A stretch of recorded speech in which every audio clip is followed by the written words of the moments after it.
ஒரு romcom anime சீரிஸ்க்கு நான் இவ்வளோ நாள் வெயிட் பண்ணி பார்ப்பேன் அப்படின்னு சத்தியமா எதிர்பார்க்கவே இல்ல. But it happens. Anime name வந்து தி ஃப்ரேக்ரன்ட் ஃப்ளவர் பிளாசம் வித் டிக்னிட்டி. லிட்டரலா சொல்லணும் அப்படின்னா, இந்த எபிசோட் ஃபுல்லாவே பார்க்கும்போது என் முகத்துல ஒரு சிரிப்பு இருந்துகிட்டே இருந்துச்சு. அவ்ளோ லவ்விங்கா இருந்துச்சு ஃபர்ஸ்ட் எபிசோடே. என் ஃப்ரெண்ட் லிஸ்ட்ல இருக்கிறவங்க இந்த ஆனிமி சீரிஸோட மாங்காவ பாரு பாரு அப்படின்னு கம்பல் பண்ணிட்டே இருந்தாங்க. பேசிக்கா எனக்கு ராம்காம் பிடிக்காதனால அப்படியே அவாய்ட் பண்ணிட்டேன். பட் இருந்தாலும் 2, 3 சாப்டர் மட்டும் பார்த்தேன். அன்டில் ஒரு 6 சாப்டர் வரைக்கும் போனதுக்கப்புறம் ஆனிமியா வரப்போகுது அப்படின்னு தெரிஞ்சதுமே அப்படியே ஸ்டாப் பண்ணிட்டேன். அண்ட் நவ் இப்ப ஆனிமி சீரிஸும் வந்துருச்சு. அண்ட் இதோட ஒன்லைன் உங்களுக்கு சொல்லணும் அப்படின்னா, டீனேஜ்ல இருக்கிற ஒரு பையன் பார்க்கவே செம்ம ரக்கடா இருக்கான். அவன பார்த்து எல்லாருமே அவன்ட்ட பேசாமலே ஜட்ஜ் பண்ணிக்கிட்டே இருக்காங்க. அன்டில் ஒரு பொண்ண மீட் பண்ற வரைக்கும் அவன் லைஃப் இப்படிதான் போகுது. ஒரு அழகான பொண்ண அவங்க மீட் பண்ணதுக்கப்புறம் அவன் லைஃப் எப்படி மாறப்போகுது அப்படின்னு சொல்றது தான் இந்த ஆனிமி சீரிஸ். அண்ட் இந்த எபிசோட்ல நம்ம ஹீரோயின் கேக் ஷாப்ல உட்கார்ந்து கேக் சாப்பிட்டுட்டு இருப்பாளா, அவள பார்க்கும்போது, "உனக்கு கேக்னா அவ்ளோ பிடிக்குமா செல்லம்? நான் வேணா வாங்கி தரட்டுமா?" அப்படின்னு என் மனசு அவள்ட்ட சொல்லணும் அப்படின்னு இருந்துச்சு.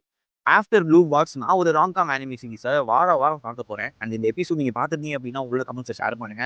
இல்ல பார்க்க போறீங்க அப்படின்னா கண்டிப்பா ட்ரை பண்ணி பாருங்க. அன்பார்ச்சுனேட்டா இப்போதைக்கு வந்து தமிழ் டப்ல வரல. இன்கேஸ் தமிழ் டப்ல வந்துச்சு அப்படின்னா, எல்லாரோட இன்ஸ்டாகிராம் ஸ்டோரிலயும் அண்ட் போஸ்ட்லயும், மெசேஜஸ்லயும், டிபிலயும் இந்த ஒரு ஆனிமி கண்டிப்பா பிளேஸ் ஆகும்.